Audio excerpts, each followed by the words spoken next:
요새 참 사회가 혼란스럽잖아요. 어디로 가야 될지 모르겠고. 근데 이렇게 사회가 극도의 혼란스러울 때 어려운 시대일수록 진정한 어른이 필요하다. 캄캄한 망망대해 같은 데서 어디로 갈지 몰라서 막막할 때가 있잖아요. 그럴 때 등대 같은 존재가 아닌가 싶은데요. 사실 어른에게도 어른이 필요합니다. 인생이란 무엇이고 어떻게 살아야 할지, 또 변화하는 시대에 나를 잃지 않고 나답게 살려면 어떤 마음을 가져야 할지, 막막할 때 용기와 지혜를 주는 인생 사전 또는 생애 지침서처럼 읽으면 좋으실 것 같습니다. 이여령 선생님께서 가장 강조하신 것은 80억 인구 중에서 나처럼 생각하는 사람은 나밖에 없어요. 그러니까 내가 사라지면 나라는 별이 영영 사라지는 겁니다. 이렇게 말씀을 하시곤 하셨는데요. 그래서 각자의 존재가 얼마나 귀한지를 강조를 하시면서 남을 흉내내지 말고 자기 머리로 사유하고 자기 언어로 표현하라는 가르침이셨습니다. 그래서 이 책은 나만의 사유의 세계로 안내해주는 아름답고 거룩한 통로라고 할 수 있겠어요.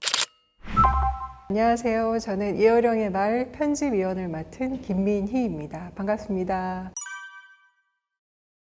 먼저 이여령 선생님이 어떤 분인지를 말씀드리고 싶은데요. 선생님은 거대한 사람 도서관 같은 분입니다. 그래서 이여령이라는 지혜 세계에는 문학, 미술, 과학, 철학, 예술, 인류학, 미래학, 세상의 모든 장르가 녹아있는 것 같아요. 어떤 분이 저한테 이여령은 어떤 분인가요? 라고 질문한다면 두 가지로 대답을 하고 싶습니다. 한 가지는 호기심을 안고 평생 지적 탐험을 즐기신, 그러니까 유희처럼 즐기신 분이었고요. 또 한 가지는 자기만의 언어로 자기만의 사유를 하신 분입니다. 저는 인생에 걸쳐서 3번의 시기에 선생님을 배웠는데요. 첫 번째는 다양한 책을 통해서 접했고요. 두 번째는 대학 수업 때 300~400명을 대상으로 강의를 하셨는데 그때 유비쿼터스가 몰고 올 미래에 대한 얘기를 해주시는 거예요. 그러면서 조금만 있으면 재택근무가 현실화되고 모두가 다 이메일을 쓰는 시대가 온다라고 얘기를 하는데 아무도 믿지 않았습니다. 그때 이메일 계정을 가지고 있는 사람이 한 명도 없었거든요. 그래서 말도 안 돼, 이런 반응이었는데 불과 몇 년 지나서 실제 그런 일이 왔죠. 마지막으로는 언론인이 되어서 인터뷰 프로젝트를 통해서 접했는데요. 100시간이 넘는 인터뷰 프로젝트를 통해서 세상을 보는 눈, 그리고 자기 머리로 사유하는 법을 다시 배우게 됐습니다. 그래서 선생님이 저한테 수시로 하신 말씀이 있어요. 뭐냐면 자네는 자네로 살고 있나? 지금 하는 그 생각 진짜 자네 머리로 하는 게 맞아? 하루를 살아도 자네 머리로 살아야 해. 어제와 똑같은 삶은 용서할 수 없어. 관습적 삶을 반복하는 건 삶이 아니라네. 이런 말씀을 참 많이 해주셨는데요. 사실 그 전에는 잘 몰랐던 것 같아요. 그러니까 내가 진짜 나로 살지 못했다는 그 사실을요. 내가 나로 살아있는 느낌은 말하자면 그 시대와 사회와 환경이 부여한 그 단단한 훈의 알껍질을 깨어나와야 비로소 만날 수 있는 생생한 생의 박동감이었는데요. 그러면서 세상의 모든 것이 달라 보이기 시작했습니다. 늘 보던 풀과 꽃, 새와 나무, 아이의 웃음과 노인의 걸음걸이, 그런 것들에 그렇게 다채로운 몸짓과 표정이 있다는 것을 처음 알게 되었거든요. 그리고 제가 접했던 이념과 사상, 또 뉴스와 뜬 소문을 넘어서 존재하는 진짜 실체적 진실이 보이기 시작했습니다. 그런 것들이 보일 때마다 종종 눈물을 흘렸던 기억이 납니다. 좀 과장해서 말씀을 드린다면 김민희라는 사람은 이여령 선생님을 만나기 전과 후로 나뉜다. 그까지 말씀드릴 수 있을 것 같습니다.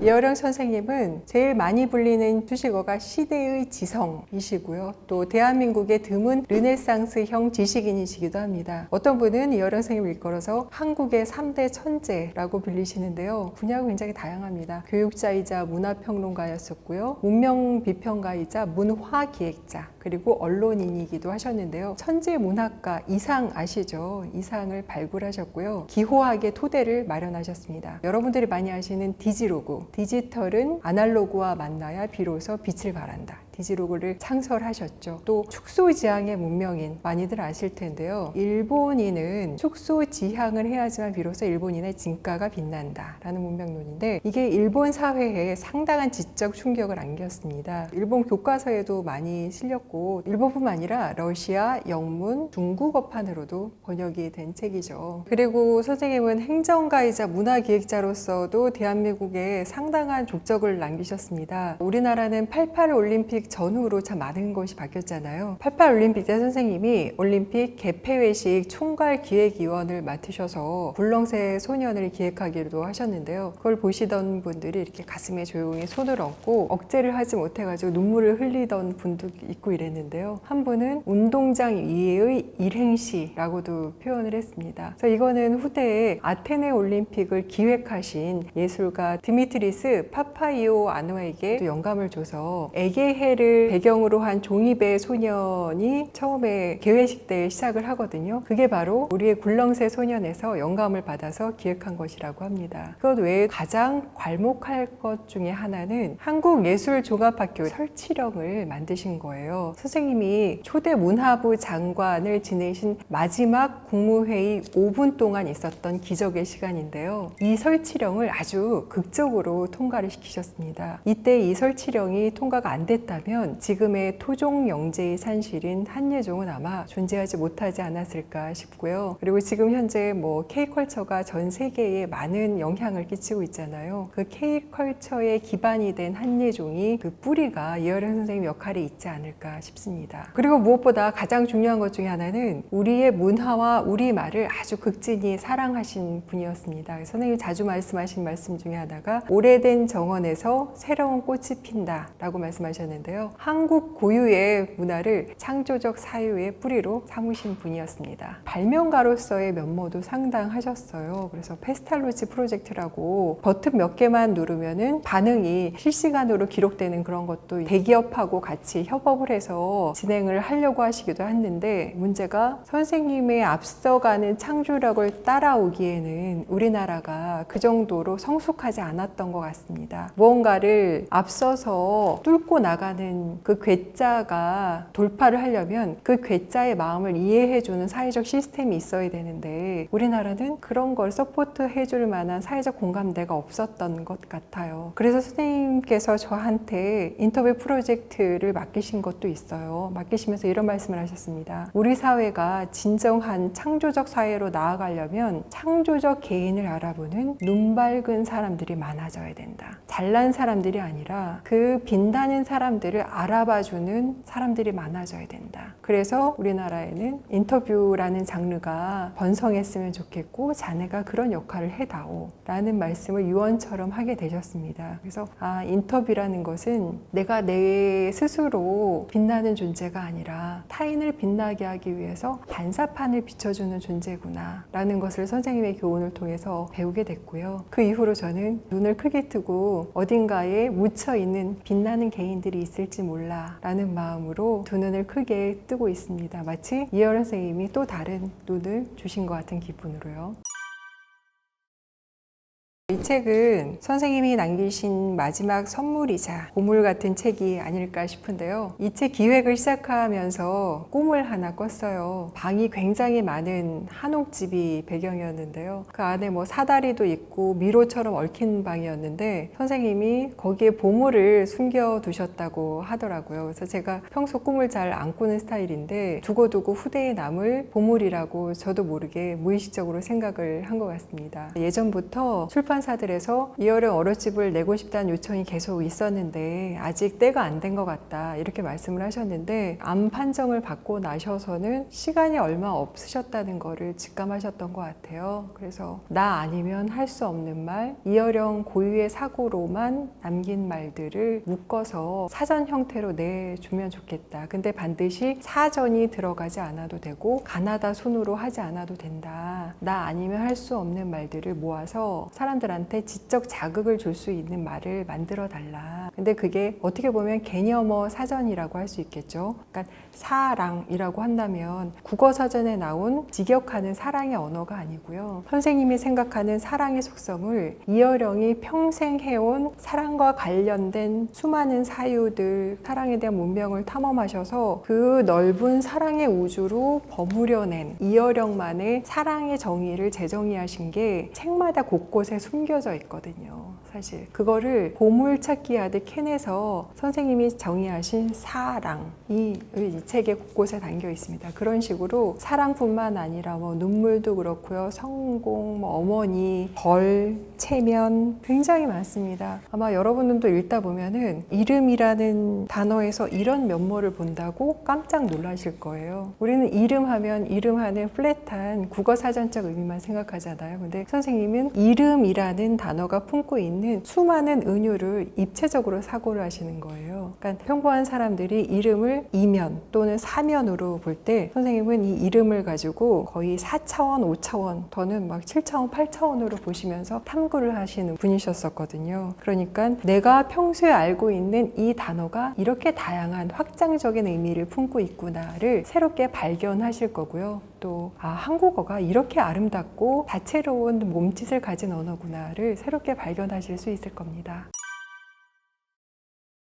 사실 얼마 전에 이어령 선생님 3주기 추모식 행사가 있었는데요. 그때 공통적으로 해주신 추모사가 이런 거였습니다. 요새 참 사회가 혼란스럽잖아요. 어디로 가야 될지 모르겠고. 근데 이렇게 사회가 극도의 혼란스러울 때 어려운 시대일수록 진정한 어른이 필요하다. 그래서 이어령 선생님이 더 그립습니다. 라는 말씀을 많은 분들이 해주셨고요. 사실 저도 이 책의 편집위원을 맡아서 5권에 직접 밑줄을 그었었어요. 근데 밑줄을 그으면서 든 생각은 이 밑줄은 나만의 밑줄일 수밖에 없겠구나 이런 생각을 했는데요. 왜냐하면 지금 내가 처한 마음 상태, 환경, 고민 이런 거에 따라서 어디에 밑줄을 긋는지가 달라지는 거예요. 여러분들도 직접 여기다 밑줄을 그으시면 좋을 것 같은데요. 지금 현재 제가 제일 마음에 와닿은 문장을 중심으로 한번 여러분께 소개해 드릴까 합니다. 먼저 눈물에 대한 얘기인데요. 눈물 한 방울, 이 말을 마지막으로 이 시대에 남기고 싶어.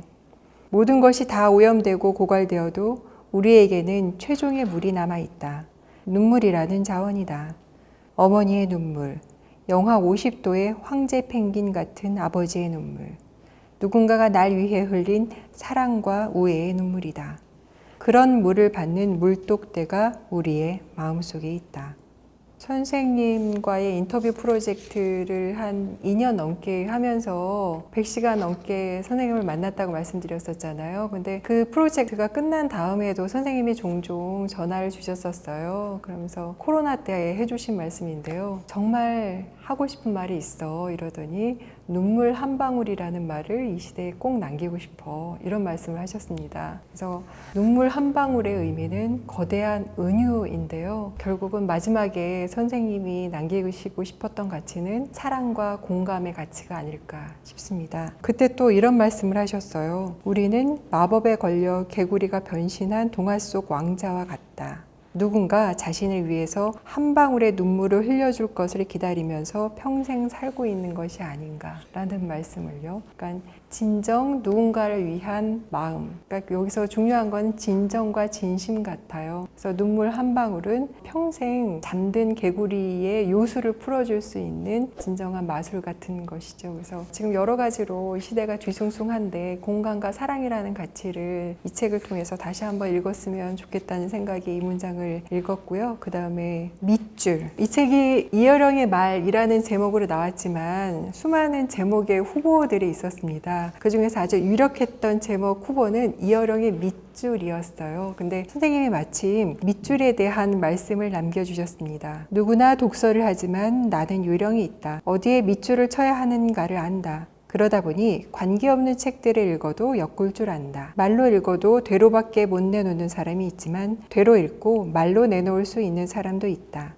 나도 그중 한 명이다. 읽으면서 이 책, 저 책을 꿰어 놓는다. 이게 선생님의 사고 방식에서 굉장히 중요한 부분인데요. 이어령은 창조의 아이콘으로 불리던 분이었습니다. 근데 그 창조력의 원천은 독서이셨는데요. 그 독서는 결국 창조의 진료가 되는 거죠. 그래서 선생님이 이런 말씀도 하셨던 기억이 나요. 하늘에 있는 별 하나는 저 혼자 빛나지만 이 별과 저 별을 엮으면 비로소 북두 이수칠성이 된다. 그게 창조력의 핵심 같아요. 책을 통해서 읽은 수많은 재료를 가지고 있다가 이 진료와 저 진료를 조합하면서 번쩍하는 스파크의 순간, 그것이 이어령의 창조의 순간이 아닌가 싶습니다. 이 말도 재밌어요. 죽다. 한국인은 유난히 죽겠다는 말을 잘 쓴다고 비난하는 사람이 많다. 직장에서 돌아오자마자 첫 마디가 대개는 피곤해서 죽겠다다. 좋아도 죽겠다고 하고 슬퍼도 죽겠다고 한다. 우스워 죽겠고 재밌어도 죽겠다고 말하는 것이 한국인이다. 심지어 죽는 것은 생물만이 아니다. 시계도 죽고 불도 죽고 맛도 죽는다. 우리가 죽는다는 말을 잘 쓰는 것은 그만큼 죽다라는 말이 살다라는 말과 잘 대응이 되는 것이기에 정지와 더 이상 계속될 수 없는 극치의 뜻도 널리 사용되고 있는 것이다. 이것도 한국어의 특징을 잘 잡아낸 말이죠. 그리고 의심. 누구나 어렸을 때는 질문을 한다. 새로운 것에 대한 지적 호기심을 갖는다. 하지만 점점 자라면서 더 이상 묻지 않는다.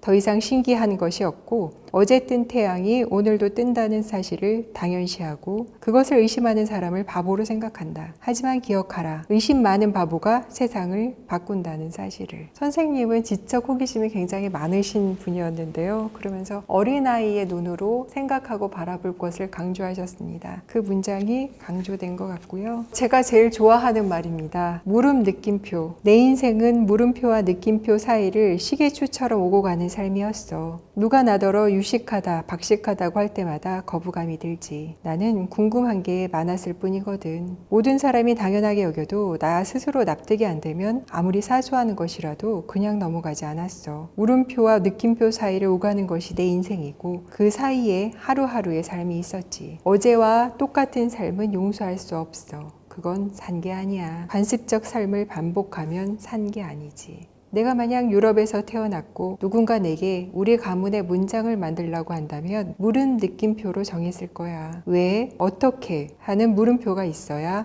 하고 무릎을 딱 치는 느낌표가 생기지. 물음표가 씨앗이라면 느낌표는 꽃이야. 이 문장 너무 좋지 않나요? 다시 읽어볼게요. 물음표가 씨앗이라면 느낌표는 꽃이야.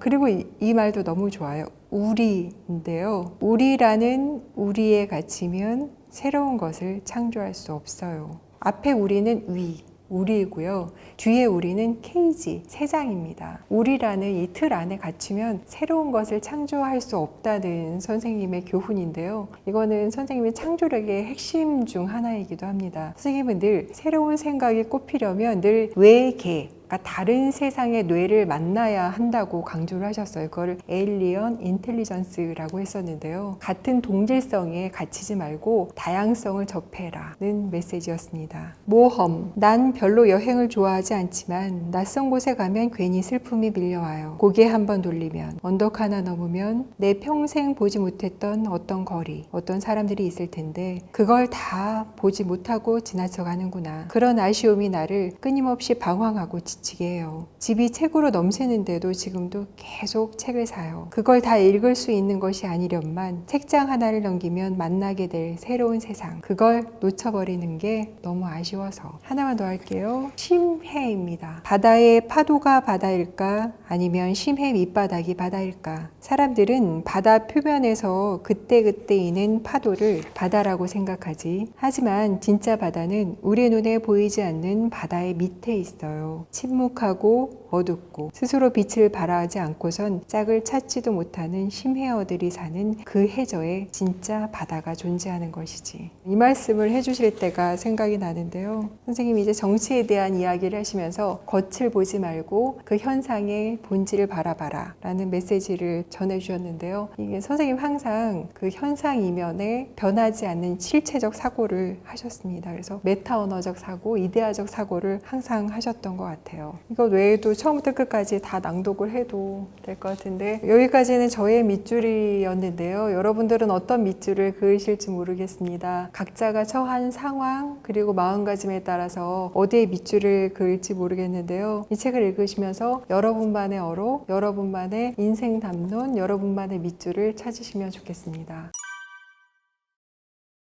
이 책의 뒷부분에 한 20분 가까운 분들이 헌사를 써주셨어요. 많은 분들이 선생님한테 헌사를 드렸는데요. 가장 많이 들은 말은 이거였습니다. 이런 책을 내줘서 너무 고맙다. 그러면서 다 읽어보시고 마음에 와닿는 문장을 또 이 헌사를 쓰신 분들이 밑줄을 그으셨는데 이 문장이었습니다. 사랑은 관찰이 아니다. 잠수다. 강물을 사랑하는 사람은 아름답다고 말하지 않고 그냥 뛰어든다. 재거나 따지지 않고 내가 처한 상황과 내 곁에 사람한테 와락 안기는 생의 적극성이 느껴지는 것 같죠. 삶을 사랑하는 사람의 태도를 강조하신 선생님의 어록인데요. 이렇게 한 분야에서 내로라 하는 어떤 업적을 이룬 분들도 결국은 누구나 흔들리고 사랑을 갈구하고 삶에 대해서 적극적으로 뛰어들고 자기 삶을 사랑하는 그런 어록을 꼽아주셨습니다. 이 책은 어떤 분이 읽으면 좋을까라는 질문을 받는다면 글쎄요, 되게 어려운 질문 같아요. 그러니까 전 세대가 한 번쯤은 읽고 힘들 때마다 꺼내보면 좋을 책 같은데요. 이여령 선생님은 진정한 이 시대의 어른이셨습니다. 캄캄한 망망대해 같은 데서 어디로 갈지 몰라서 막막할 때가 있잖아요. 그럴 때 등대 같은 존재가 아닌가 싶은데요. 사실 어른에게도 어른이 필요합니다. 인생이란 무엇이고 어떻게 살아야 할지, 또 변화하는 시대에 나를 잃지 않고 나답게 살려면 어떤 마음을 가져야 할지, 막막할 때 용기와 지혜를 주는 인생 사전 또는 생애 지침서처럼 읽으면 좋으실 것 같습니다. 책을 읽는 방법에는 두 가지가 있는 것 같아요. 하나는 내용이 궁금해서 빠르게 읽는 책이고, 또 하나는 천천히 음미하면서 읽는 책인데요. 이 책은 후자에 가깝습니다. 언제나 가까이에 두고서 하루에 한두 문장만 읽더라도 그 의미를 깊게 되새기면서 나만의 언어를 찾아가는 책이라고 할 수 있겠습니다. 이 책이야말로 정말 다양한 독서 방법이 있을 것 같아요. 자기만의 독서법을 찾는 것도 재미있지 않을까 싶은데요. 먼저 머리맡에 두고 발견의 책처럼 활용을 하시면 좋을 것 같아요. 이렇게 자기 전에 머리맡에 두고 슬슬 읽어보시는 거예요. 읽어보시다가 어느 날에는 이 단어가 꽂히고, 또 다른 날에는 뭐 목동이나 가로수, 공원, 또 힘든 어느 날에는 인간관이나 관조, 이런 말이 꽂히겠죠. 그거는 곧 내 마음을 발견하는 것 같아요. 마음 상태에 따라서 그날 와닿는 문장이 다를 것이거든요. 그러니까 내가 어떤 단어에 꽂혔는지를 알면, 아, 내가 요새 이것 때문에 힘든구나, 또는 여기에 관심이 갔구나를 역으로 발견하는 독서가 될 수도 있을 것 같습니다. 그런가 하면 누구나 살다 보면 힘들 때가 있잖아요. 그 힘들 때 사랑 때문에 힘들기도 하고, 경쟁 때문에 힘들기도 하고, 질투와 시련 또는 방향 이런 것 때문에 흔들릴 때 이여령 선생님이라면 그 단어를 어떻게 정의를 하셨을까를 마치 인덱스 찾아보듯이 찾아보는 것도 의미가 있을 것 같습니다. 그러니까 생애 문제에 봉착했을 때 그 문제를 풀 수 있는 지도 같은 생애 레시피로 활용을 하실 수도 있을 것 같고요. 그리고 요새 필사가 굉장한 유행이잖아요. 그래서 필사의 책으로도 되게 좋을 것 같아요. 그러니까 한자 한자 쓰면서 꼭꼭 마음에 새기는 책으로도 아주 의미가 있을 것 같고요. 또 선물용으로도 굉장히 좋습니다. 입학식이나 또 졸업식용 책으로도 좋을 것 같고요. 또 정말 아끼는 지인한테 함께 읽고 싶은 책으로 선물하도 좋을 것 같습니다. 저희가 이 책을 어떻게 구성을 해야 할까를 위해서 회의만 6개월 넘게 한 것 같은데요. 저희가 강조한 것은 두 가지였습니다. 하나는 이 구성과 내용 자체가 이여령다울 것. 이여령, 어록직, 가나다. 이거는 이여령스럽지 않다. 그래서 그거는 배제를 했고요. 그렇다면은 과연 어떤 순서 또는 어떤 카테고리를 가지고 배열할 수 있을까를 고민할 때 이 책이 인생 사전처럼 읽혔으면 좋겠다고 생각을 했고요. 구태의연한 하나의 단어 사전이 아니라 흐름을 가진 언어의 음악처럼 느껴졌으면 좋겠다고 생각을 했어요. 그래서 이렇게 보시면 알겠지만 말이 참 아름답습니다. 이렇게 차례도 보면 마음, 사랑의 근원, 인간, 나의 얼굴, 문명, 불완전한 동물들, 이렇게 이 단어 하나하나에 2번 생각하고 3번 생각해서 심층적인 의미를 담으려고 했고요. 가급적 선생님의 언어의 결을 그거를 따라하려고 최선을 다했던 생각이 납니다. 그래서 이 책은 어떤 책입니까? 라고 묻는다면 저는 이어령 선생님의 지적 세계로 통하는 첫 번째 문입니다. 라고 대답을 하고 싶고요. 이어령 선생님의 책을 읽고 싶은데 무슨 책부터 읽어야 할지 너무 막막해. 이런 분들한테 이 책을 첫 번째 관문으로 추천합니다. 그래서 이 책을 먼저 접하시다가 이 문장 너무 좋다. 이 문장 너무 아름다워. 이러면 이 문장이 어디에 수록됐지를 찾아보시고 그 책의 전권을 읽어보시는 그런 순서로 이어령의 지적 탐험을 하시면 좋을 것 같습니다. 이어령 선생님께서 가장 강조하신 것은 나다움이었습니다. 80억 인구 중에서 나처럼 생각하는 사람은 나밖에 없어요. 그러니까 내가 사라지면 나라는 별이 영영 사라지는 겁니다. 이렇게 말씀을 하시곤 하셨는데요. 그래서 각자의 존재가 얼마나 귀한지를 강조를 하시면서 남을 흉내내지 말고 자기 머리로 사유하고 자기 언어로 표현하라는 가르침이셨습니다. 그래서 이 책은 나만의 사유의 세계로 안내해주는 아름답고 거룩한 통로라고 할 수 있겠어요. 그 문을 열고 들어가서 자기만의 사유의 제국을 만들어 가시면 좋겠습니다. 요즘 보면 사색보다 검색이 지배하는 세상 같습니다. 쉽게 정보를 얻을 수 있다 보니까 자기만의 사유를 하는 분이 참 드문 것 같아요. 근데 이 책을 읽으신 분들이 말씀하시기를 어떤 지적 충격을 주면서 이제까지 해오지 않는 다른 사유를 건드린다고 하더라고요. 사실 여러분들 안에는 내가 아직 찾지 않은 내 안에 고유한 사유의 방이 분명히 있습니다. 그래서 이 책을 읽다 보면 안에 잠들어 있는 고유한 사유의 방이 아마 건드려지는 느낌을 받으실 거예요. 그 방을 만나시고 나만의 사유를 하는 삶을 꾸려나가시길 바랍니다.